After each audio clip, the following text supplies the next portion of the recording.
everybody, it's time to LOL. Listen out loud, that is.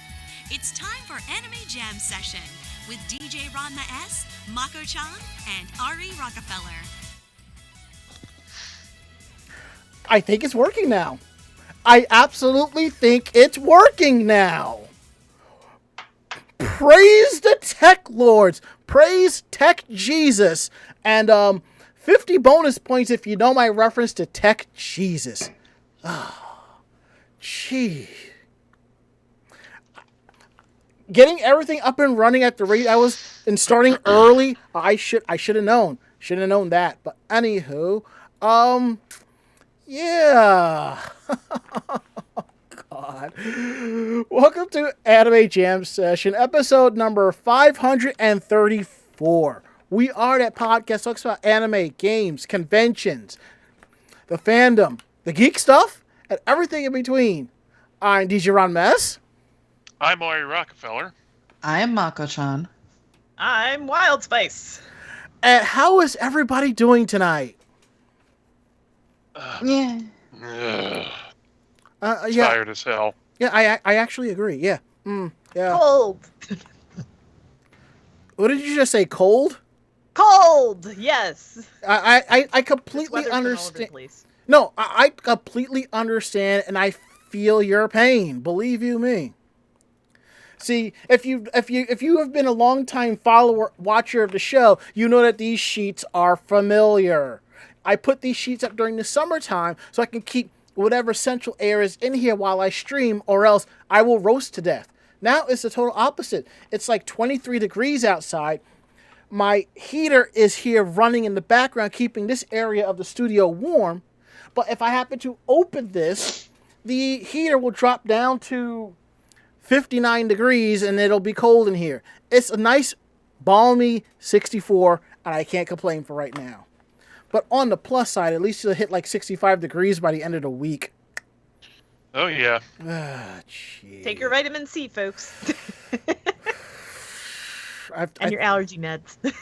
I have taken a crap ton of meds since God knows when. Yeah, I'm sick of the cold, too. I think we all are, because not for nothing, I actually went looking for a pea coat with a hoodie, and a friend of mine got one at the Rockaway Mall. So I asked a friend of mine to go check the same place for them. All gone. So now I have to go looking on Amazon. Only because I'm tired of wearing my trench coat. As much as I love it, when I strap in, I feel like it's battle armor. It's like I'm just missing my blade at my side, and that's it. Plus, those things don't really insulate all that well. Yeah. Well, I'm not even worried about that because I'm warm enough as it is. It's 23 degrees out. It's a brisk 10-minute walk from my house to the subway. I'll be all right. As long as it's not that polar vortex, we good. I have an hour drive with no heat. Ooh. Yeah. What, the heat in your car is busted? Yeah. Oh. Everyone hit F in the chat. I have to commute from the bedroom to the basement. So there you go.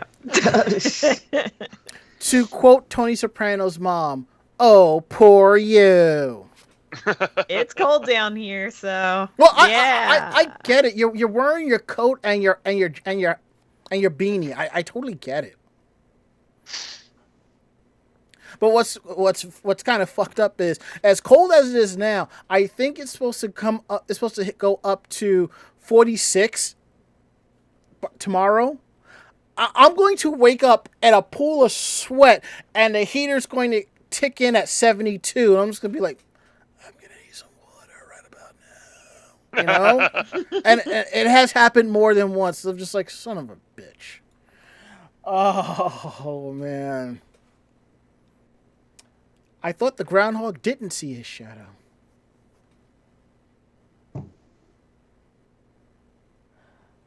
Anywho, despite the hiccups and all of that, we're here.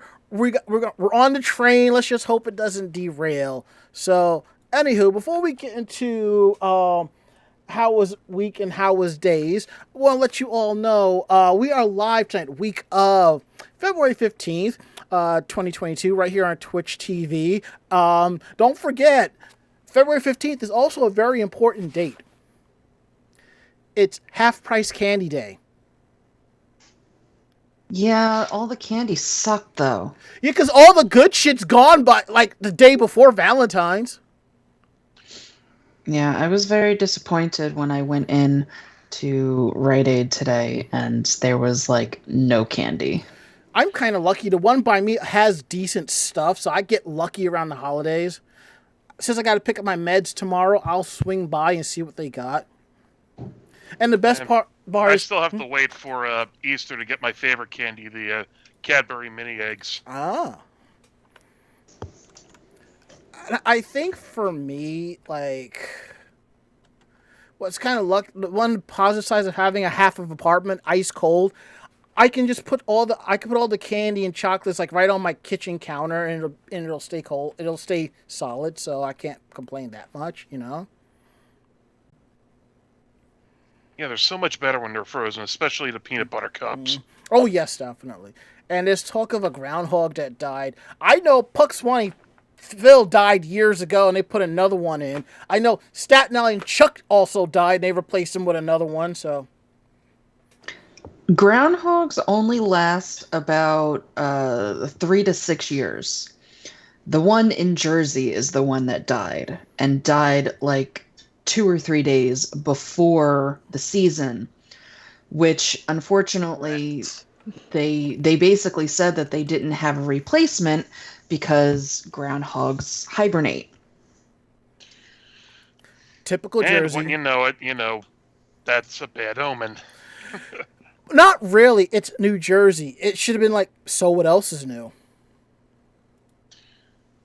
Well, it's not like the gopher. It's not like the groundhog owed money to the mafia or something. Knowing Jersey. It is Jersey. I mean, come on. Side note: if you saw the Chevy Silverado Sopranos commercial on this during the Super Bowl. I'm just saying. That was a damn good commercial. Yes, it was. And I just want to say, HBO, don't you ever do that shit again. Don't you ever get me all hyped for a new Sopranos series just to find out it's a damn commercial. I was listening to the radio. The person that directed the opening sequence for The Sopranos was the same person that did that commercial. They recorded everything in January, and it took them like 4 days, and he purposely made everything line up point to point to point. See, what was funny was I'm watching a commercial. I'm like, yes, yeah, wait, they're showing the insides of the car. No. What a tease. I know. Them cock-teasing bastards, you know? But as Cia DeBerry says, the halftime show was prime TRL flashbacks for me, okay? Let's not even get into that, because despite the halftime show being great for everybody, there is yet another rift between the Gen Xers and the millennials about the halftime show. And not for nothing, I threw some shade about that because that's exactly how I feel. And we'll just move that right along. So yeah, the boomers said this show sucks. The millennials said, who the fuck are these people? And the Gen Xers are like jamming out.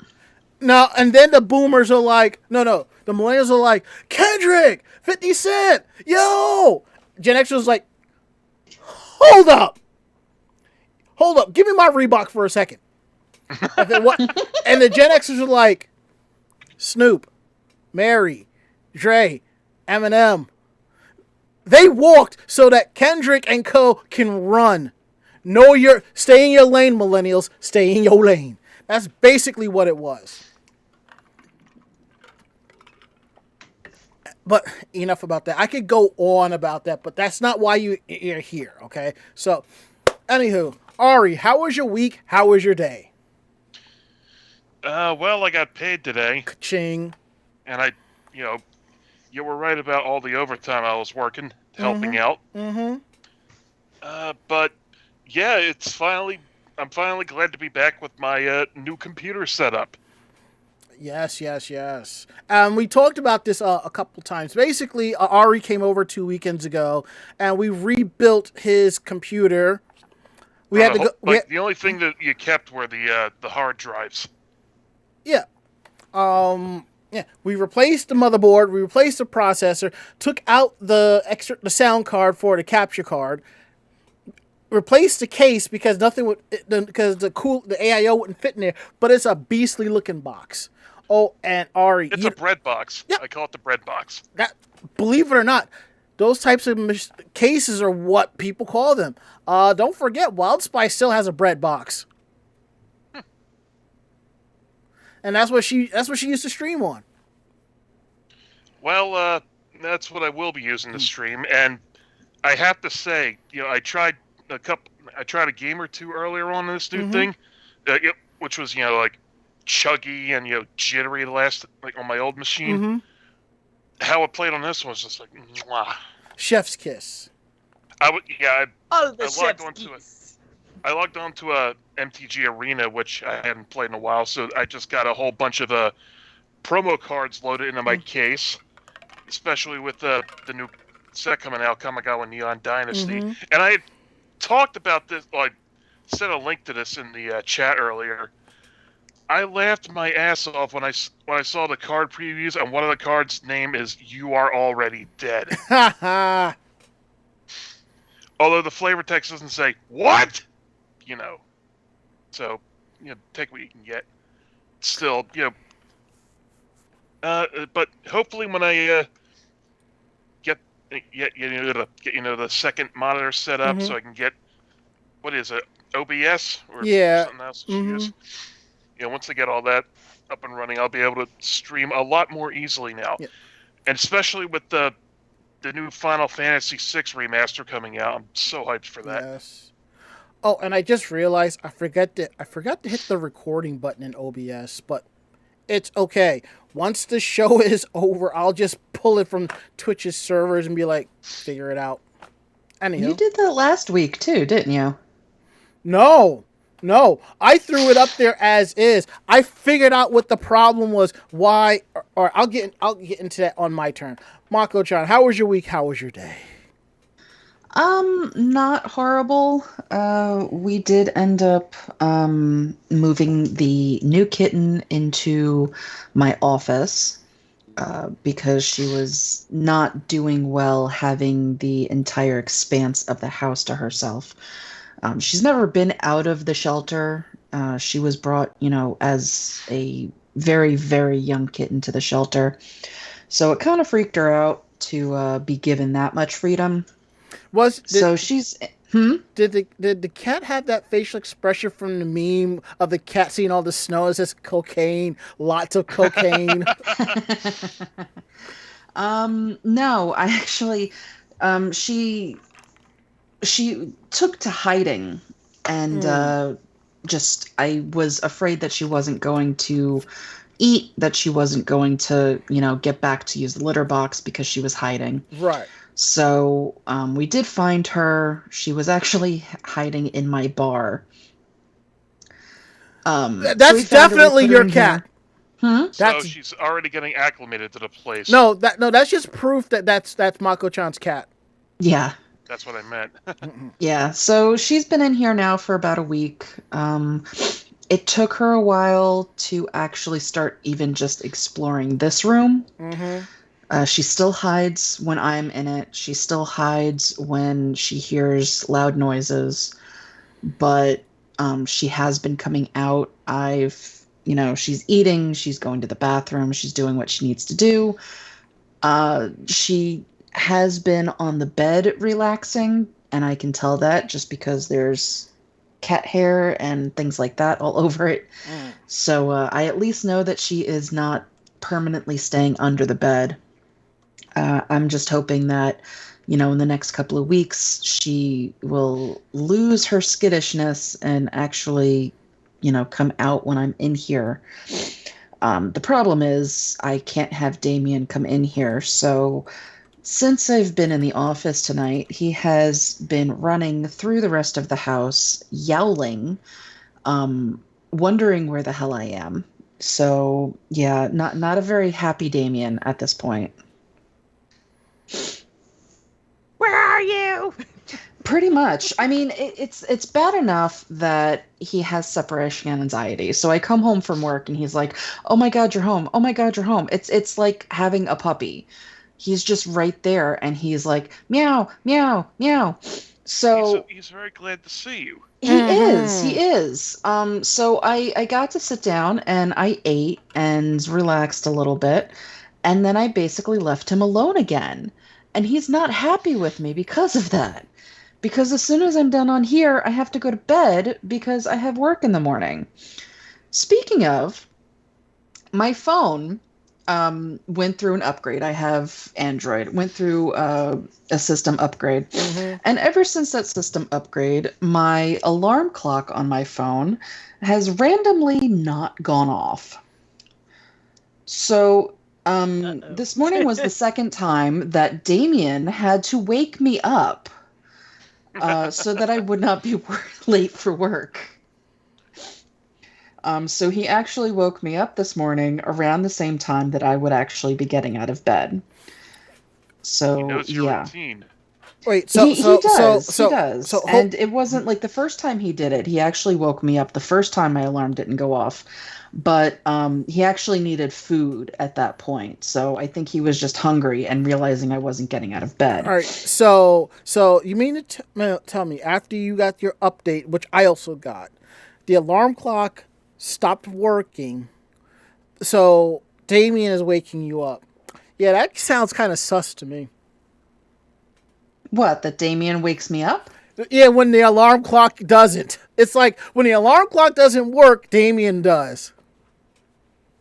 Cats they have a routine. Yeah, they're very regimented. When I was in high school, my mother would wake me up. And because she didn't have to be to work right away, she would actually lay down in the living room. And my cat Rizzo, she would actually wake my mother up around the time that my mother would normally have to get up and start getting ready for work. Every single day. Well, yeah. So the cats can, get used to that. No, I know. My cat did that. He would just plop his fat body right on my nose. It's like, all right, I'm up. It's like, yeah, best way to wake me up, cut off my air supply. But I'm just saying, with all the stuff that's going on, it's like as if Damien's trying to get back to your good graces or something like that. Yeah. So now I've got to figure out which app to use so that it doesn't do that. Except that every app now that I've been looking at says the same thing, that a week ago when the phone updated, all of their apps stopped working. See, the one app that I use, I don't use it unless we're at a convention because my computer is on all the time. I have Winamp to wake my ass up, so I'm good. Yeah, well, my computer is not in my room. True. Wild Spice, how was your week? How was your day? How was your month? How have you been? I've been good. Canceled 2 conventions, so that was fun. I was supposed to go to MagFest, but I decided not to go. I skipped. I was also supposed to go to KatsuCon this weekend, but I also decided to skip. So I will be at ZenkaiCon. But yeah, just been busy with work and figuring out what I'm doing for ZenkaiCon. I'm one of the masquerade judges, so yay. So just figuring that out, and yeah, streaming. That's my life. All right, say it pay the bills, but let's be real here.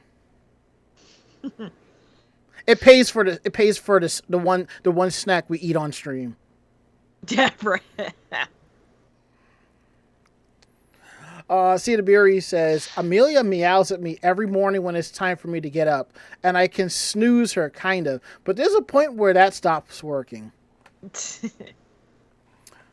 So my weekend day has been pretty good, going to work back and forth. Like I said, the company I work for bought another company, so we're getting them ready. So we had to work with some of the new users today, and I was talking offline, with the crew, how much of a pain in the ass working with Max about that, So that's all said and done. And I figured out what may have happened with last week's stream. If y'all remember, those times where the audio would cut out. Now, here's the thing about Adobe Audition.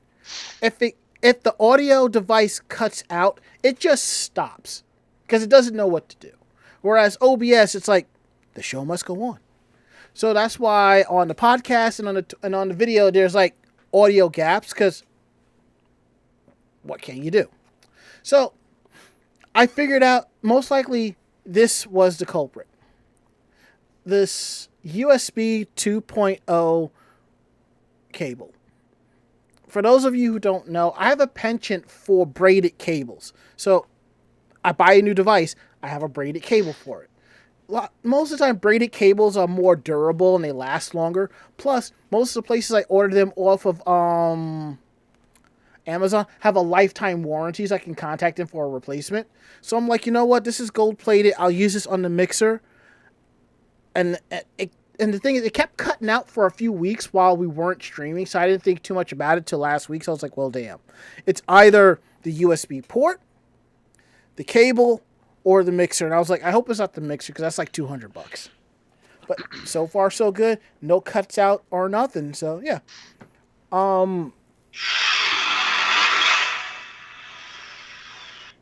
The hell was that? What was that? Me trying to set up my alarm so that I wake up tomorrow. Sorry about that. Well, next time, let us know you're going to do a guitar riff like that, Ted Theodore Logan.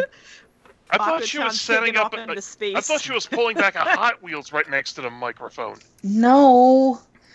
Sorry, my sound was just, all the way on. So I see someone in chat went to OhioCon instead of KatsuCon this year. Yeah, Gina Brick won. Yeah, she's a longtime participant of the show, so it's good to see her in the chat. So I know a few friends went to OhioCon. That's a con I've been wanting to go to, but it'll eventually happen. So I went once in 2007. Yeah. Well, maybe next year. Long time ago. Well, maybe next year we'll plot and go. Because I'm kind of done with Katsu. It's like I don't have any ill will towards it. It's just that I just don't want to go through the rigmarole of all of that. It's gotten a little bit too big for his britches. That and every Babby cosplayer thinks they're going to become famous if they go. So, especially the ones who buy their costumes and not make them.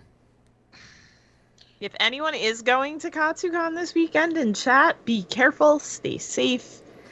Vitamin C, stay hydrated, and mask all up. The basic things, huh? Everything in a and mask up, yes, but is expensive as fuck. Yeah. Make sure you take care of yourself, regardless. Like, please don't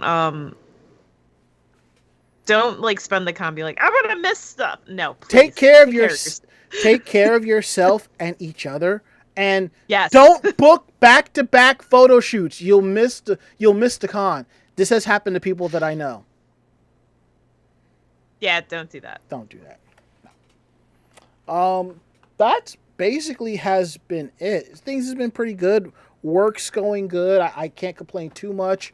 Right now, I'm speccing out parts because I have Ari's older PC components. I'm finally going to build that massive NAS server so I can have a better backup of my files and have a dedicated section for streaming and stuff. So, it's all good.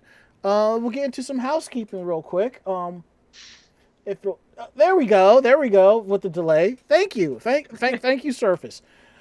Let me grab this real quick here.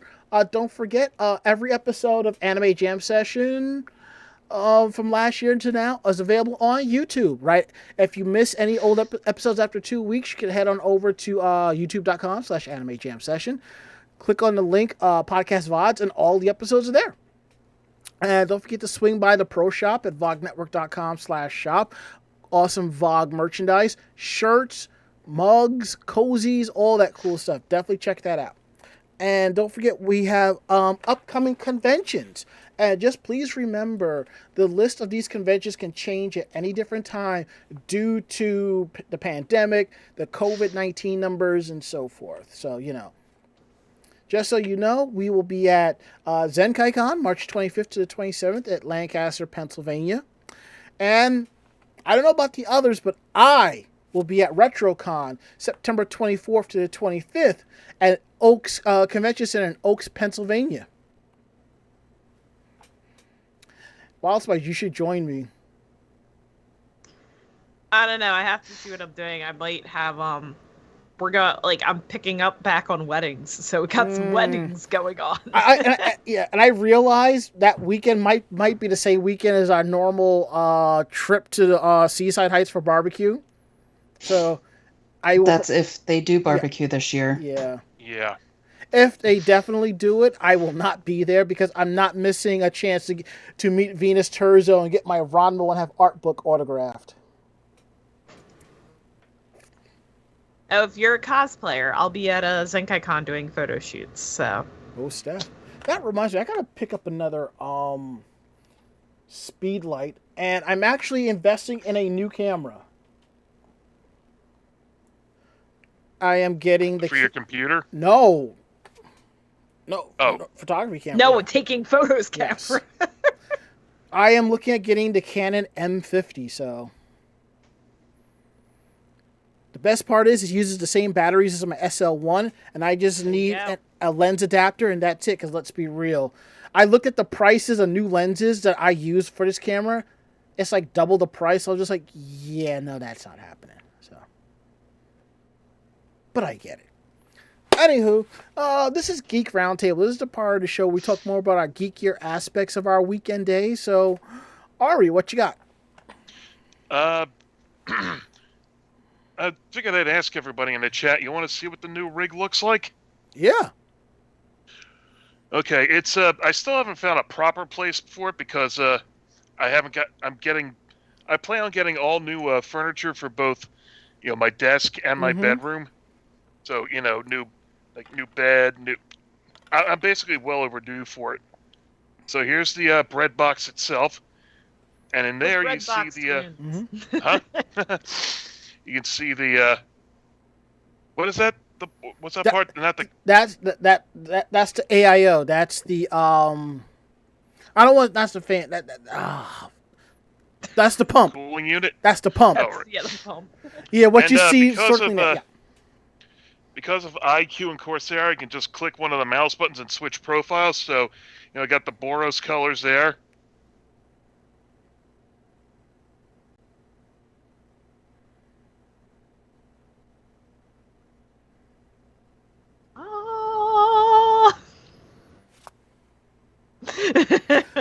Look, I don't put up all the Corsair. Look, I don't put up holiday stuff anymore, really. But when the holidays roll around, I just change the Corsair theme on my computer to Christmas colors. So that's what I do. But hey, I'm having a lot of fun with it, and I'm glad you are. So, Mako-chan. Yes. Who's your friend? One of my favorite black mages. And yeah, so I'm just trying to open up the collection a little bit and show you some of the stuff. So this is one of the, I believe, it was a line collaborated through Coca-Cola and Final Fantasy. Yes. So I do have a couple of pieces from that, from a friend that was in Japan, who found them secondhand and sent me a couple of them. This is one of them. I do have a tendency to like the black mages in the Final Fantasy series. So I have Lulu, who is one of my favorite black mages from the series. I know that I showed off Vincent, who's technically the black mage of that series, sort of. And then I do have a Vivi as well. But I had Lulu, and she was readily available, and so I'm showing her off. Nice.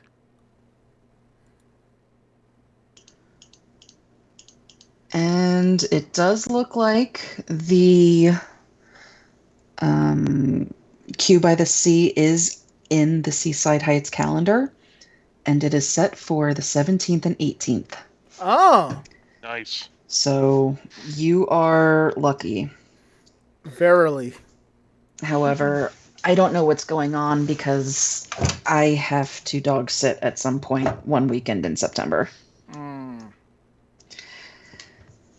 So, yay. Anyway. I know the dog sitting struggle. Yeah. All day, every day. All right, what you got there, Wild Spice? Okay. I'm going to pull an Ari and take my camera. Mm-hmm. Okay, so I'm in my new setup in the basement, so I've got a bunch of figures. So we got... You can just pick one and just roll with it, you know. No, I'm just showing you. Cool. And I have all my figures up here. And then in the back there, I'll grab it real quick. I have a Twitch sign I got made.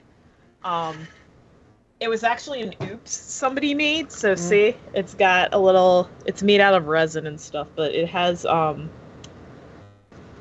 Wild Spice on the bottom, but it was an oops with the actual thing. Mm-hmm. So I got it a little bit cheaper than the person makes them for. She just threw my name on it, and yeah. That's cool. It's nice. Looks like I have to steal the Twitch font and add it to my collection. Mm-hmm.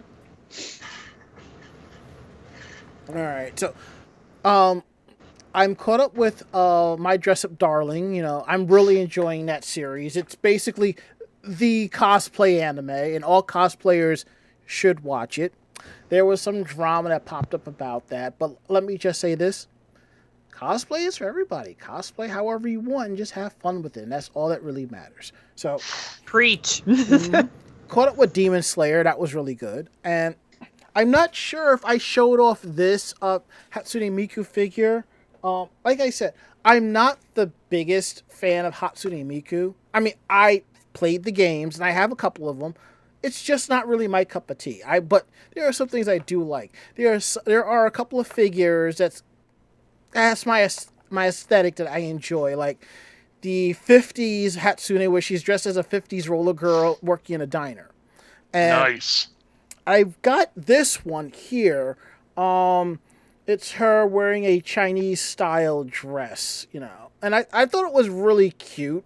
I really like the outfits. I was like, you know what? I'll definitely pick that up. So I did. I think there is another one that's sitting in my cart that I have to actually pull the trigger on. But what's interesting is that I'm going to tell you this. If you collect figures and you're going to buy them off of Amazon, keep tabs on them because they will sell out. And then when you go to buy it, it's literally gone. Like that figure was gone when I went to buy it.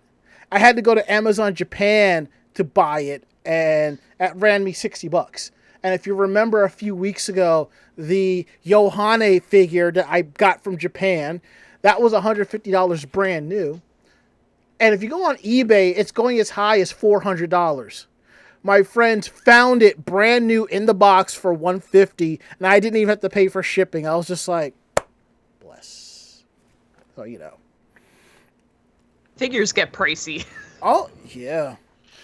And you know what sucks? It's like when you watch an older anime from from a couple of years back, you're like, you know what? I want the figures, and you go looking for them, and you just see how outrageously priced they are, and you're just like, well,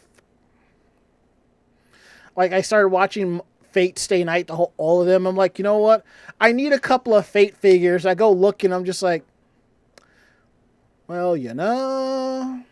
But thankfully, how popular Fate is, Tokyo Otaku Mode gets restocks of certain characters. So I was like, you know what? That's not bad. But I will say this: I am surprised about the Rosin Maiden figurines that are out. So, Ooh, I love Rosin Maiden. Such a good anime. Yes, it is. Offline. I'll send you both the links to the figures if you're gonna check them out. I'm like, you know what? Click. This is not gonna come around again. So. Enough about that. Let's get into tonight's news because Wild Spice has to bounce in 15 minutes because, just like the rest of us, she works hard for the money. But the downside is she gets up before the rest of us do. It's like, when I'm rolling out of bed, she's already got the headphones on doing customer service support, and there's the IV of caffeine attached right to the veins, you know? And then Ari is like, amateur, as he's walking by, you know, in his uniform with the IV drip, and there's like 3 bags of coffee, you know? I can't drink coffee. It makes me shake too much. Well, so. It's just IVs of caffeine. It just looks like coffee because we got it colored. It's tea. Yeah, and Mako's like, "God damn you all!" She sips her tea, and then there I am. I'm just like, you know what? I'll just sleep on the subway and just get coffee when I go to work. So, oh man, we're gonna talk. Let's go. Yeah. Now, first thing we're gonna talk about is believe it or not, the Japanese cabinet is having meetings about industry wages in the anime industry. And this is something that we've talked about from time to time about, you know, people who want to be anime artists, anime designer. They're not getting paid as much money, you know. It used to be where, you know, we heard about this a lot, especially when you're doing hand-drawn, cell-painted animation. But now a lot of it is tablets and servers and rendering and stuff.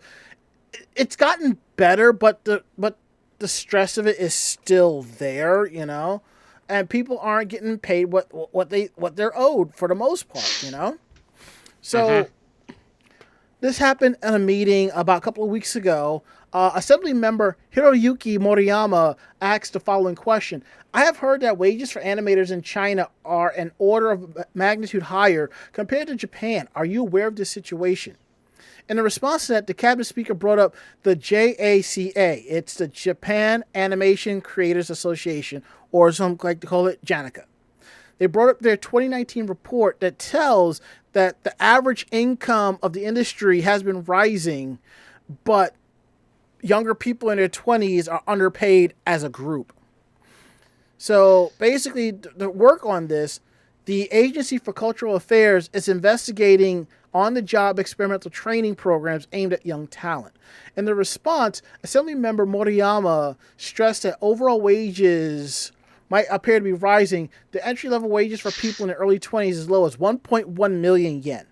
Now, I think this might be a typo, way it's translated here, because it says that's about $9,500. So I'm going to double check this and see if that's actually correct.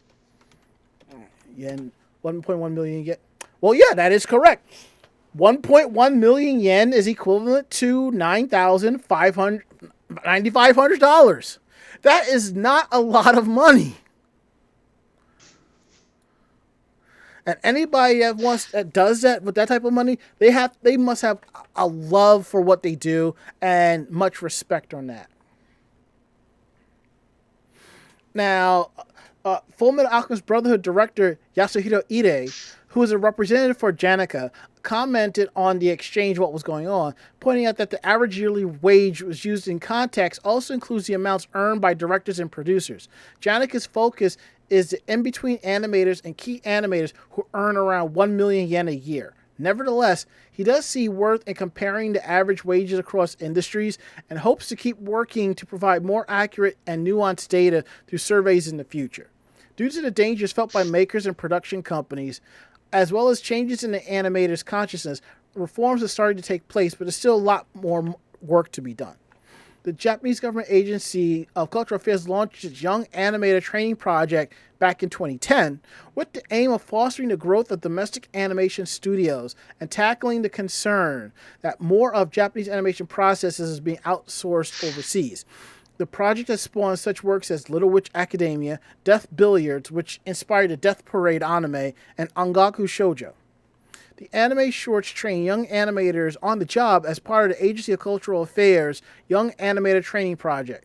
The project was previously known as Anime Marai. Okay, look. Everybody has that job or that field they want to go into. Me, I got lucky. Others, not so much. And some people, when they get into that field of work, it's not as much money as they thought it would be. So they got to work hard and prove their worth to make that type of money. For some people, they can do it. For others, not so much, because higher up is taking so much more out. As much money as the anime industry brings in, you can pay these animators more than that. I see nothing wrong with like doubling their wages, you know? I mean, come on. It's crazy. And as Slime Boy says, animators definitely are not treated with enough respect.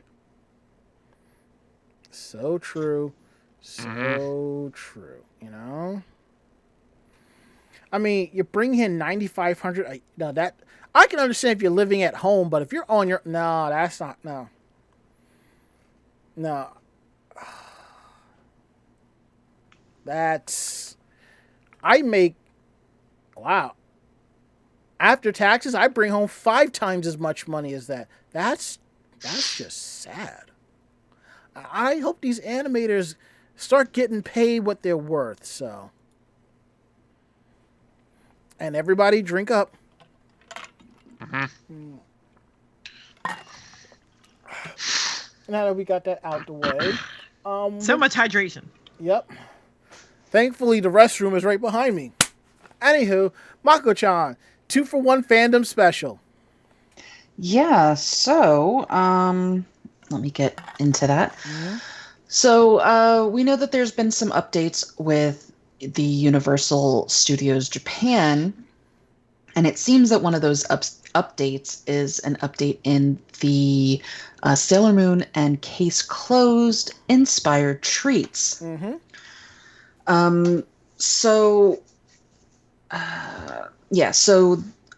We have actually spoken of Sailor Moon returning with a deluxe version of its 4D film. The park's new menu items based on the Magical Girl Classic are just as fancy and include parfaits, cakes, and gelatin snacks. There's also a full lunchbox, complete with a Tuxedo Common burger and a little rose. Aww. There are cafe treats for Case Closed, including one shaped like Conan's iconic red bow tie. Yes, the dough is actually red. Yeah. There are also new treats and new goods for both.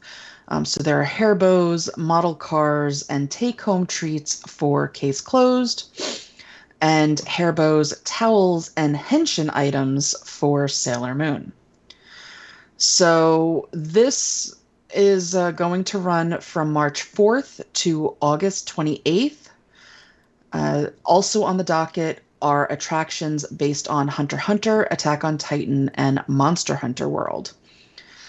So Universal Studios in Japan is revving up to really showcase a lot of new stuff, and I really wish they would bring some of this crap here. Just saying. You know, I have to concur about that. You know? I mean, there are some series in Japan that, if brought here, would be just as popular, even if they don't do the full, having it done, for months and months and months. But having it set up and doing, one weekend a month kind of thing, where they bring in some of this outside Japan kind of stuff, I think it would do really well. I think it would attract a lot of people. Get a lot more people into the series, at least, or at least vaguely interested. I think if they did something like that and said, hey, we're going to take and do a Japan takeover of Universal Studios, and we're going to do it the first weekend of every month, starting in March until, September or whatever, I think they would find that a lot of people, a lot of otaku, would suddenly want to go to Universal Studio. And I mean, there are already a lot of people going for, Harry Potter's and Universal and all of that. And now they've got Mario and all of that as well. But I think doing something like this and having a full, anime weekend, I think they would also see that their profits would increase. You know what? When I was working at NBC, yes, I worked at NBC for a while. We get there'd be a lot of tourists going into 30 Rock and into NBC Studio Store. I mean, they could put up like stuff from Universal there, like a small section. They could do something like that. That would be kind of cool. Yeah, I mean, I geeked out when I went to Disney and went to Epcot and went into Japan in Epcot, and they had a crap ton of anime merch, including Sailor Moon crap. So I went a little bit crazy getting crap like that because, there was anime shit in Disney. Well, that's true. I haven't been there in a long time, but I still remember what you were talking about at the Japan section. My friends and I have had this idea of going down to Disney World and wandering around Epcot and getting drunk at all the different countries. There's a very popular adult activity. And apparently, if we don't wake up face down on the "It's a Small World" ride, we're not doing it right.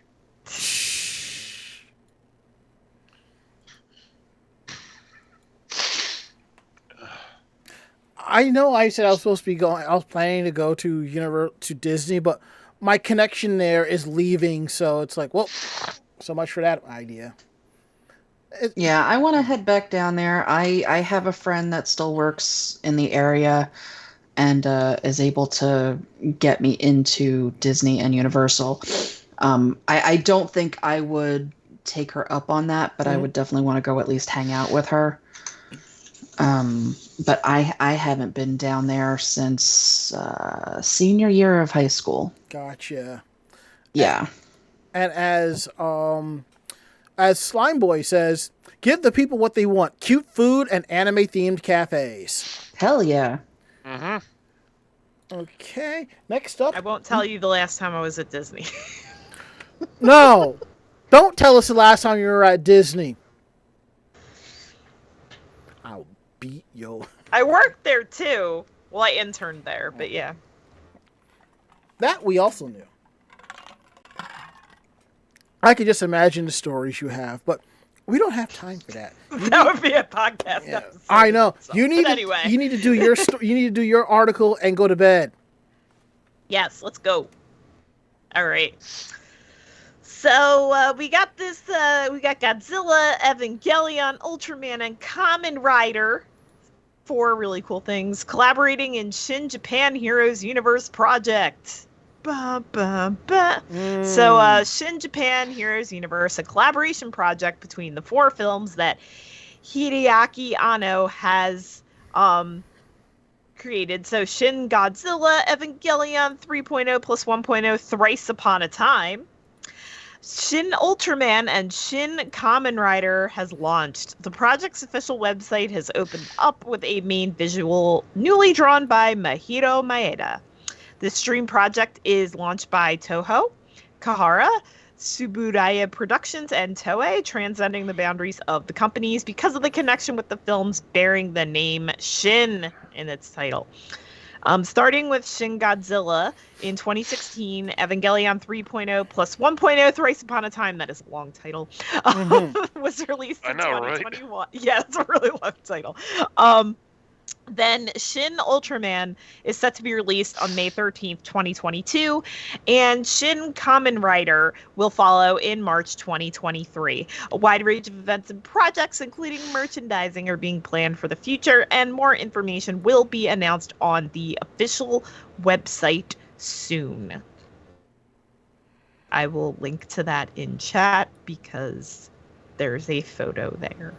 And Cedarberry says, I'm now imagining Shin-Chan Godzilla. Oh, God. Yeah, Shin-Chan Godzilla. There you go. This is the weirdest fanfic I've ever read. Look. Oh god, I'm imagining Godzilla with Shin-chan's butt. Doing the elephant dance, right? He does the ass dance and wipes out like 10 city blocks. Oh my god. Okay, so... I am sorry for putting that in your heads. No. I'm not. No, That's hilarious. I think that's tame compared to the fact that Hideaki Anno wants to helm this, okay?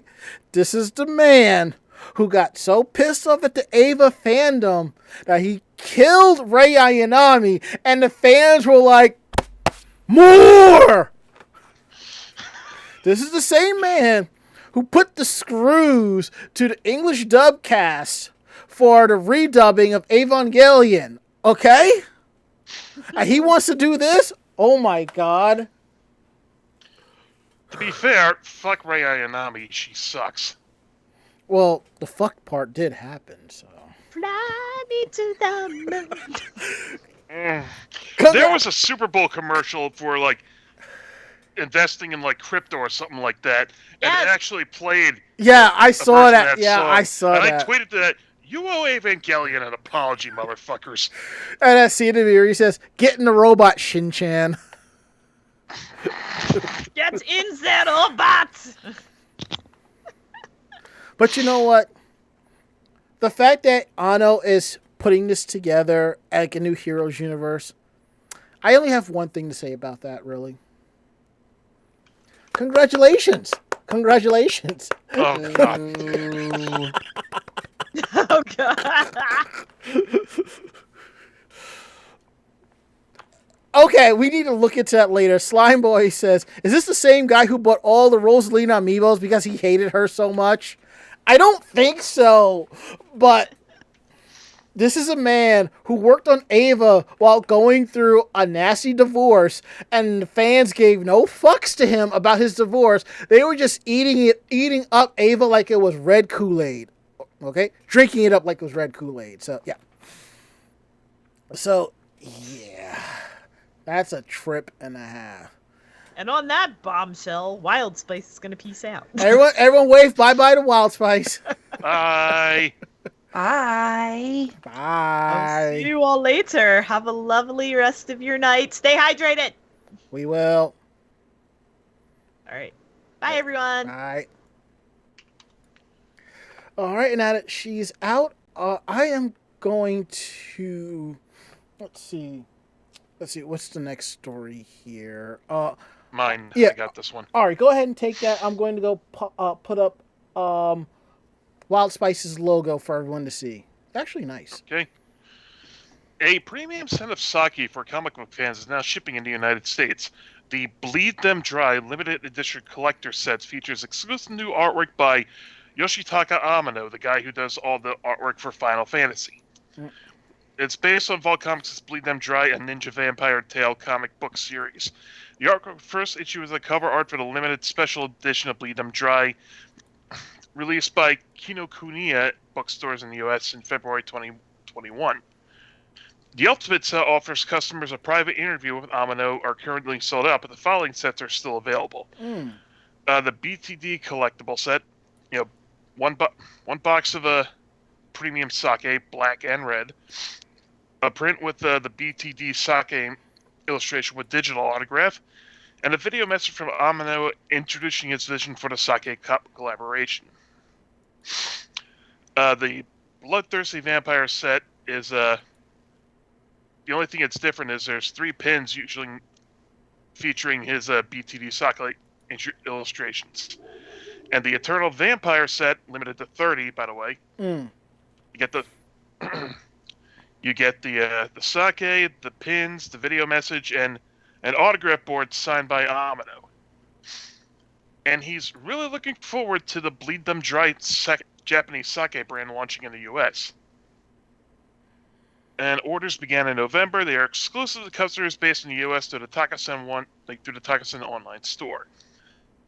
In-store purchase is also available at Mitsuwa Dallas, sake only, which was brewed by veteran Japanese sake maker Azahara Shuzo.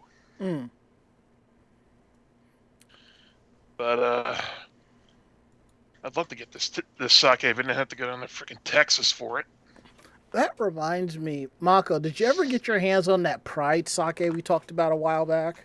No, I couldn't find it. Oh, damn.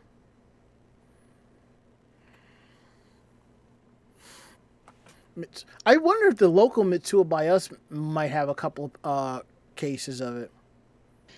You'd have to get very lucky. Yeah, I doubt it. Yeah. Unfortunately. I know, but I'm just saying it wouldn't hurt to try. And if they didn't have it, on the plus side, tasty Japanese food. Tasty Japanese food. Actually, I know that Michelle has wanted to go to Mitsuo for a while now. So, yeah. I think we're all long overdue. Oh, yeah. I agree. That's so an otaku's dream come true, isn't it? Just bombing out with voice actors and getting drunk on sake. No. I am on the Takasan website. The full set, which is 2 bottles of sake, the artwork with digital autograph and video message from Amano, is $275. Yikes. The set, which is artwork with another digital autograph, is $295. And it just goes up from there. This is not cheap. Mm-hmm. Even just a bottle of the sake by itself, you're looking at anywhere between $40 and $200. This is your sipping sake. Yeah, this is You don't definitely a mix this shit. collector's item. This is not something that you just sit there and guzzle down. I am not surprised that it is this expensive, especially with Amano and his stuff on there. He is even just to get his autograph at conventions is very expensive. Yeah, I missed 2 opportunities, for I think it was Amano. I've missed 2 opportunities. You got a link to the to get his autograph. like to the sake itself. All I'm seeing is the sets, and it's just No, that website only has it in sets. I'm just saying that particular sake dealer deals in sake that is $40 to $200 a bottle. You have a link to that? No, it's on that website. And if you I think if you Google it, you might find it in some places with those high prices.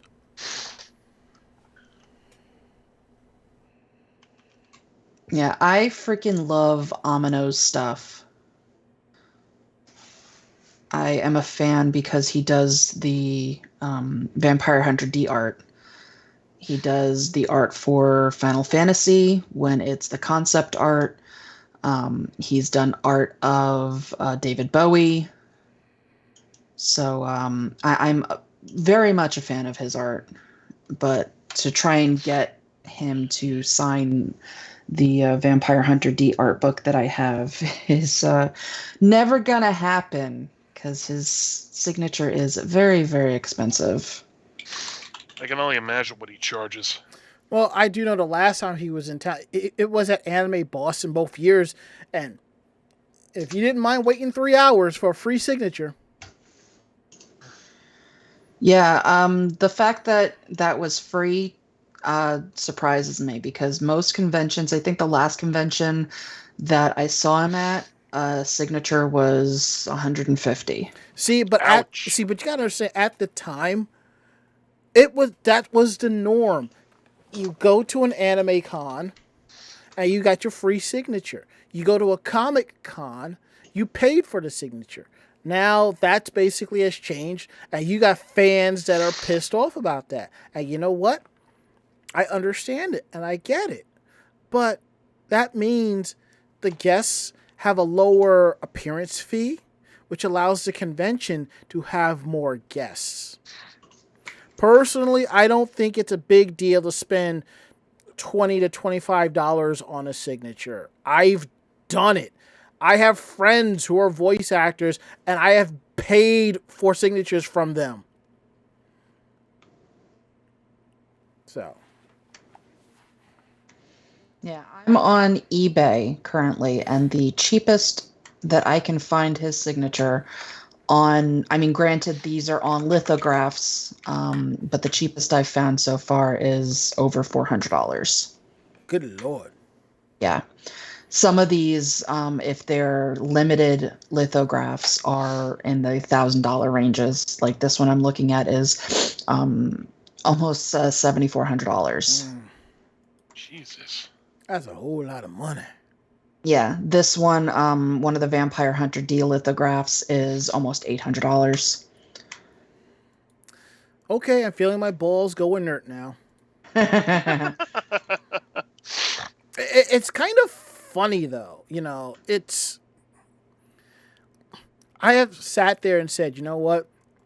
I have the money to drop $500 on these headphones I want, and I can afford to do it, but I just won't because it's $500. Even though I will wear them and I will love them, it's still $500. I can easily afford them without, you know, feeling it. But again, $500, you know? Yeah, I mean, I something like this, I would absolutely love. That would be a family something heirloom. like this. I would love actual art from Amano. As I said, I really, really like Amano, and I would love something from. Imagine him drawing you in his style. I don't know that I would want. I would want something of a series that I enjoy. Not necessarily of me. I would want a Vampire Hunter D picture. I would want, you know, Vincent from Final Fantasy. I would want, you know, something like that, you know, would not just be of, you know, random art, which he does. He does, you know, fantasy series art. He does, you know, little chibi things. But if I was going to do something and get him, you know, get his signature on something with his art, I would want it to be of a series that I enjoy his art from. Or David Bowie, because his David Bowie picture is amazing. Either or.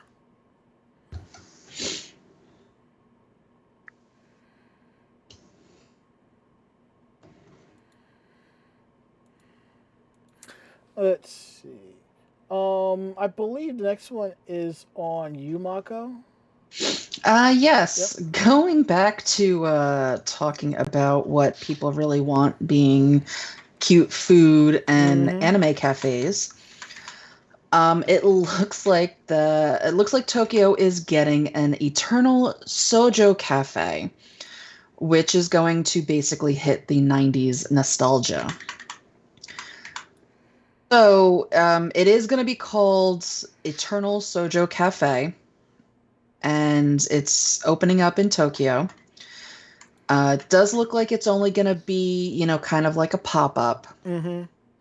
So it is residing inside of Parco, which is a shopping center in Shibuya. A total of 5 series, all adaptations of manga that were serialized in Anthology Ribbon, are being saluted. Hime-chan's Ribbon, Akazukin Cha-Cha. Oh, yes. Red Riding Hood. Nurse Angel Ririka.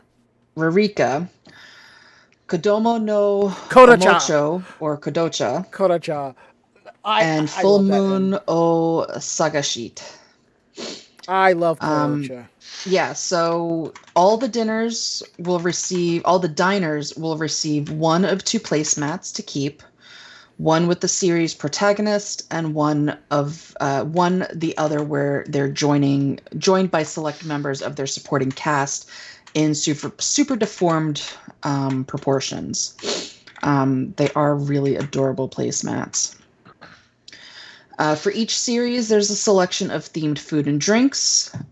So you get Sana and Hiyama's rice omelets, Maro-chan's chocolate chestnut drink, Azukin Cha-Cha's dessert plate, Magical Princess strawberry milk, Shine's homemade curry, Takoto and Muriki's green onion ramen, Full Moon cheesecake, Takato's apple vinegar gelatin drink, Maruko's peach vinegar gelatin drink, Hime-chan and Pokota's donut tower, Pokota's maple chicken donut sandwich, which is a chicken sandwich on a donut.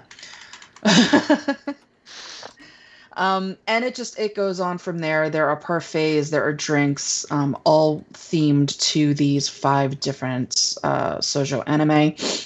Prices for the menu items range from 880 yen, which is about $7.65, to 990 yen for drinks, 1,320 to 1,430 yen for desserts, and 1,540 yen for entrees. There's also a random hot latte coffee with one of 10 possible designs.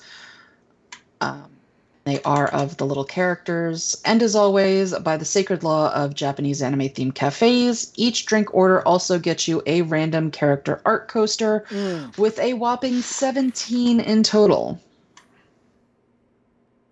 So it also has an attached gift shop, which offers an array of character merchandise such as pins, charms, pouches, hand towels, compact acrylic character standees, mini tote bags, clear files for each of the 5 series. Holy crap, there's a lot of stuff. The cafe is open 7 days a week. They will be able to visit between March 7th and 21st. So yeah, if you are in Japan, if you are in Tokyo, if you would like to visit, they will be open between 11 a.m. and 8 p.m. So have fun and enjoy your 90s nostalgia. I know I sure as hell would, especially the Kadocha stuff. Hell yeah. Definitely looks like a lot of fun. I would love to go to all of these cafes. Like, that's all I want to do. I want to go to Japan, and I just want to go and cafe hop.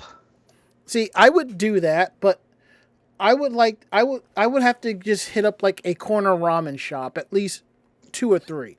Just a corner ramen shop. That's what I would have to do. Well, yeah, I mean, of course you would have to go and do all of that anyway, but you know, most of these cafes you get an hour or an hour and a half to be in them. So you do 2 cafes in the morning, you go and have your ramen, you do 2 cafes at night, and then you go and play karaoke, do karaoke and get drunk. That is the Japanese way. See, for us, it wouldn't be called getting drunk. It would be called getting buzzed. That's right. Yeah, and unfortunately, I don't like beer, and most of these places, that's a lot of what they serve. Luckily, I like sake, and sake is a hell of a lot stronger. Mako? I mean, I like sake too, but you know, Ron and I will be going through this like giant-ass beer steins like they're nothing. True. Mako with her sake bombs. No, just sake. Okay. All right. Just call me Ryoko.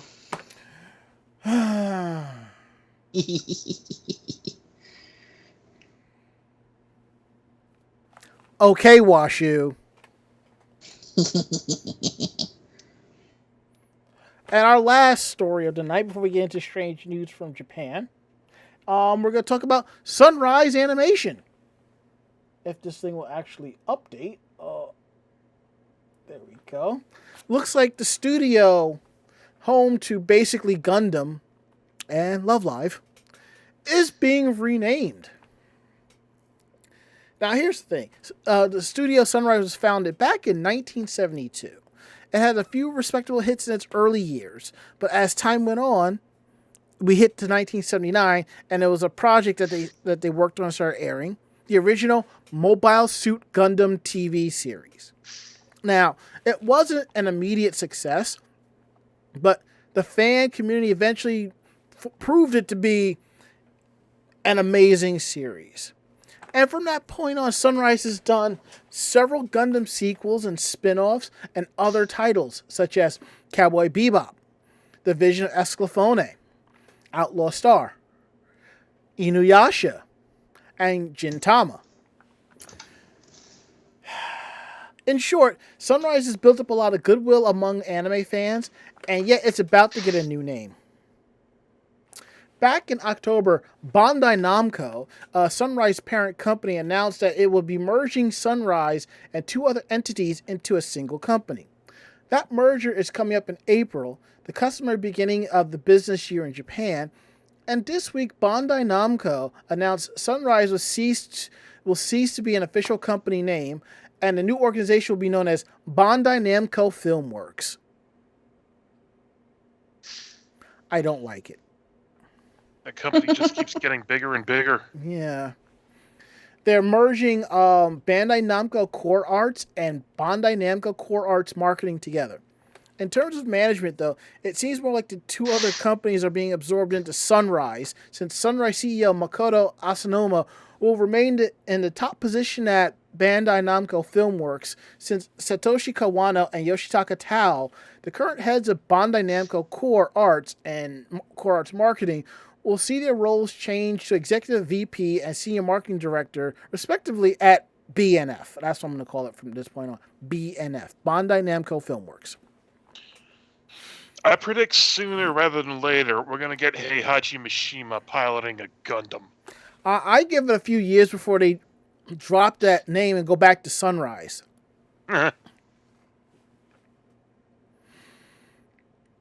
Well, when the news got out, netizens were, they had their words on this. They've been Sunrise for so long, and now they're just going to change it. At least this will show up in the credits of rerun episodes. Sunrise is the name we grew up with. It'll be sad to see it go. However, many commenters were passionately panicking about the Xeon pilots when they spot a Gundam on the battlefield. The Sunrise name isn't going away entirely. Even though the company name is changing, Bandai Namco says it will continue to use the Sunrise name in branding anime in order to maintain the identity of Sunrise Anime and fan connections they formed around the world. So basically, you'll have Bandai Namco, Bandai Namco Filmworks Inc., and underneath it is Sunrise, Emotion, and other brands and so forth. And if you know Emotion, you see those in front of a lot of Dragon Ball Z films. So I think overall, they're renaming the company as Bandai Namco Filmworks, but when animes come out, you'll see that new logo and the Sunrise logo. That's what I see happening. So I don't think it's going to be that terrible of a thing, but I have an odd feeling they'll probably end up changing the name back. So, sorry about that. Something got caught in my throat earlier. I was just trying to, whatever. So, anywho, we're at the part of the show that y'all really stick around for, with the chaos and rigmarole. Meanwhile, in Japan, okay? So, I know we listed 4 articles. We're only going to do 3 for the most part. So, I'll take the first one. Mm-hmm. I already know which one Mako is going to take. So, yeah, what one are you taking? I'll take the second one. All right, I'm taking the third one. See, I called that one. So, first of all, we have a TV that doesn't show TV, and it's selling out fast in Japan. In December of last year, Japanese discount store chain Don Quixote began selling the Android TV-equipped tunerless smart TV. This TV has no tuner, which view terrestrial broadcast, but has a Chromecast built in, and is compatible with Amazon Fire's TV stick. Despite lacking the ability to watch TV, which some purists might consider the most important aspect of a TV, this device flew off the shelves soon after its release. The reason is likely a December 2nd ruling by the Supreme by the Supreme Court of Japan that a woman with a TV modified to block signals from NHK was still required to pay an annual fee. And it's a contentious issue, so much that an entire political party was formed because of it. In a nutshell, the broadcaster has outsourced the task of getting people to sign the contract for the fees. These collectors are notoriously aggressive, which has resulted in some equally aggressive ways to get out of paying for it. Buying a specially modified TV to access every station but NHK is one way, but the woman still had to pay because the blocking feature had the potential to be done at any time. Mm-hmm. It was the fact that let many others with similar TVs suddenly need of a new one that would keep NHK out of their pockets. And then mere days later, when the smart TV was released, Don Quixote never mentioned NHK explicitly in ads, but it quickly gained a reputation online as being NHK-proof. There's a 24-inch models for about $189 US, and a 42-inch one for about $284 US. They also underestimated how well these TVs would sell, and the initial run of 6,000 units didn't prevent some locations from selling out. But hey, there's more on the way. Ugh, pardon me. Online commenters were a mix of reactions, with some saying, like, it's a monitor. This will be the new normal. I bet you a lot of people bought this thinking we'll let them watch other channels. You know, a lot of, wow, this is just, you know, a big monitor or a big tablet. You know.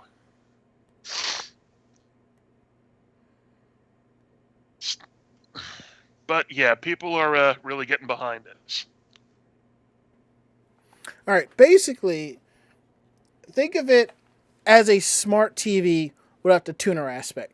That's basically what it is. Because, like, my smart TV here, even though I have Fios and I have a box hooked up to watch television, let's say I didn't have that Fios box, I have it hardwired into my network and I can fire up the LG channels. I can fire up Philo TV, Pluto TV, any of that, and watch all this other stuff, you know? So it's basically that. And I was just thinking, if the NHK, you know, collectors come around, they can just get back at them by throwing the TV at them. I don't know. I'm not trying to waste $300. This is the NHK. And stay out. Oh, man. All right. So our next story is really something special. So it seems that a Japanese man was caught using fake IDs to sneak into matchmaking parties with younger women. Oh my God. So basically, this is what happened. So fake IDs are not a thing in Japan because there's not a demand for it, especially in a country where bars and clubs don't card customers. You just go in, you know. The strictest thing is convenience store honor system of how you tap a touchscreen to confirm that you're old enough to buy beer, you know. But with the lax barriers to forbidden fruits such as that, may tempt minors to pretend to be older mean teens that don't use any fake IDs. Police in Aichi Prefecture have filed charges against a resident of the city of Toyota for having falsified a date of birth on his ID, one that claimed that he was younger than he really is. The 47-year-old worker, who was born in 1974, was found in possession of a fake ID saying he was born in 1988. He also had a third, slightly less fraudulent ID listing his year of birth of 1986. So why did he have these IDs to drop his age as much? To meet younger women. In recent years, Japanese communities have begun holding matchmaking parties called Matchmaking events. These are often events of certain conditions of participants have to meet. Being a local resident is the most common, but many Matchmaking also specify age and range for those who can take part. The owner of the fake IDs were unhappy being locked out of these events for people in their 30s. And during questioning of this, he said that I wanted to trick people into thinking I was younger so I could participate in the Machicon events with young women. In 2021, he says he attended more than 50 matchmaking parties, almost all of which were supposed to be for 30-somethings. Wow. Now, dishonesty can never be the foundation of a strong romantic relationship. What the man in trouble with the law is how he was for faking his birthday. His 2 fake IDs were actually issued driver licenses, which he obtained as replacements after claiming to have lost his. After getting these replacements, he used his PC to print out a false date of birth and address to cover up his real birthday and address. So now he's facing charges of making forged documents. Lovely. And that is a more serious crime than just verbally lying about his age. And all of this came down this past Wednesday, I believe. Last Wednesday. Netizens were basically like, was he that desperate to meet young women? Sounds like one of those 430-something matchmaking parties are pretty great. Maybe I should go to one. If he's got the guts and gumptions to make fake IDs, it seems like he should be able to meet women by more normal methods instead. Some of those Machicon are really strict with the upper age limits, so I can see where he's coming from. As for how the man got caught, he was stopped for a random ID check in the parking lot in Toyota last October when the officer noticed he had multiple IDs. Oddly enough, the police have also stated they haven't been able to determine whether the man is married or not, meaning there's potentially one more reason why he shouldn't have been at those matchmaking parties. I get wanting to meet younger women, but damn. And as Bonds 006 says, so reverse super bad, basically. Ay, ay, ay. And now we go on to our last story of the night, Mako-chan. Yeah, so anybody that enjoys planetariums and cats will enjoy this. It's not a cat cafe planetarium, unfortunately. But Tokyo's Konica Minolta Planetarium might be your new favorite spot. It offers immense light shows such as the 360-degree Sakura experience. Visitors to the planetarium can lie back and enjoy the dome's unique exhibits. The newest exhibit is called Cat Starry Night, One Day in the Starry Sky. And the star of the show this time is a talking cat guide who you meet in a forest. The talking cat then takes you on a magical tour of space, flying through the Milky Way, past shooting stars, and past the former Felis constellation. It's not just any old talking cat, though. The cat is voiced by Takahiro Sakurai, who anime fans may recognize as the voice of Suguru Geto in Jujutsu Kaisen, or Giyu Tomika in Demon Slayer. In addition, the voice of the narrator is provided by Yoshitsugu Matsuko, the voice actor for Inosuke Hashibira in Demon Slayer, and Kokichi Muta in Jujutsu Kaisen. In addition to a stellar voice acting cast, visitors will experience the show whilst 2 aromas waft through the dome, cat forest scent and paw pad scent. The cat forest scent is a blend of silver vine, said to be similar to catnip, as well as marjoram, pine needles, and fruity scents, inspired by the mysterious forest where the cat guide lives. Paw pad scent is a more sweet, gentle scent with the aroma of cookies with floral and fruit scents. And of course, both scents are available for purchase if you want to enjoy the aroma at home. The show lasts about 45 minutes and is available at 3 locations throughout Tokyo. The Konica Minolta Planetaria Tokyo in Yorikocha, Ikebukuro. Yeah, that. And Tokyo Skytree. Prices and show times vary depending on location, so if you are wanting to go, check their websites for additional information. The planetarium recommends the show for cat lovers who want to experience a mysterious world, people who enjoy a good story, or people who just need to be healed. And a cat on my lap while staring up at the screen and just letting my mind drift. Yeah, this is actually a pretty cool looking planetarium. They actually have, the normal chairs that recline back so you get the whole experience with the dome. But it does look like they actually have in the front row beds or bed-like couches in order to curl up and really watch everything. So that's kind of cool. And that definitely is cool. Yeah, it looks like this one of the other planetariums has like blankets with pillows. So it looks like you're going to fall asleep right in the chair. A lot of people go to planetariums just for that because they're very calming. And they're supposed to be like that. You're just, stargazing. So a lot of people actually do go there to relax and, just try and mellow out. And some do fall asleep. It's a giant ASMR it's like exhibition. Yeah. I don't know why I was that last word.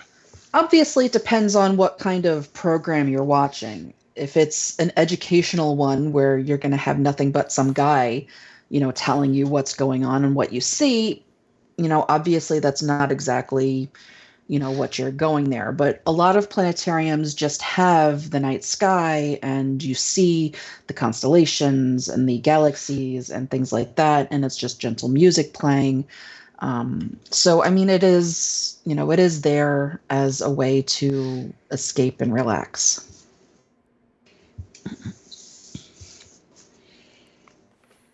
Sounds good. All right, I think it's time to wrap up the show because we are running late because of technical difficulties from the beginning of the show. Yeah. That sounds like a good idea. So if you like tonight's show, tell a friend. They in turn will tell another friend and so on and so forth. We're independent bloggers, independent podcasters. We tell you what we like and don't like. If you have any questions about the show, drop us a line at podcast@animejamsession.com. Again, that is podcast@animejamsession.com. We're here to believe you. Don't forget to check out our website at animejamsession.com, where you will find our weekly podcast, anime reviews, editorials, cosplay tips and tricks, cosplay interviews, links to our YouTube videos, links to our Facebook cosplay photos, and so much more at animejamsession.com. And don't forget, you can take us on the go with you.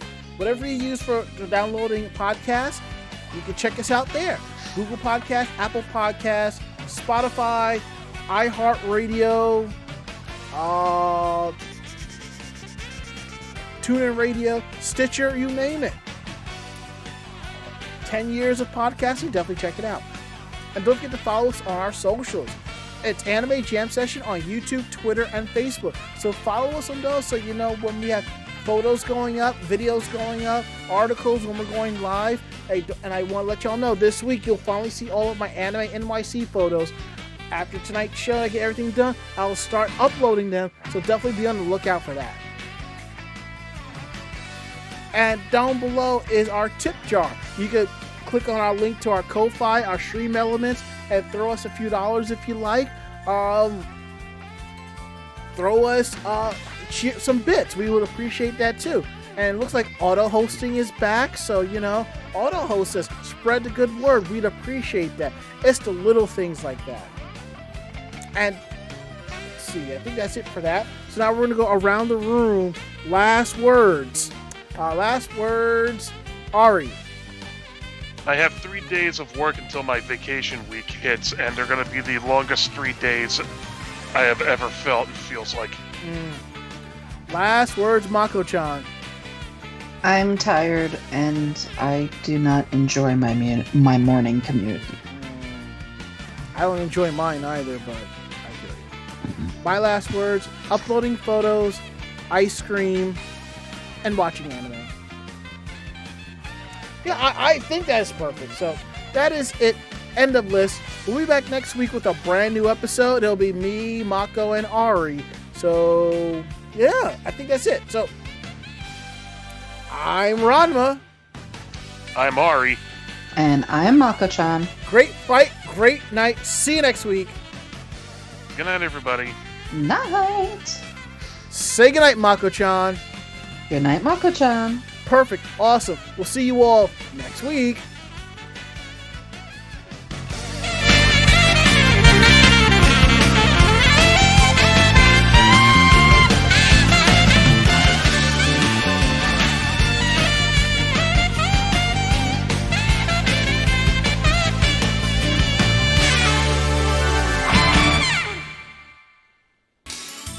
Podcast has been a production of Anime Jam Session and AJS Productions.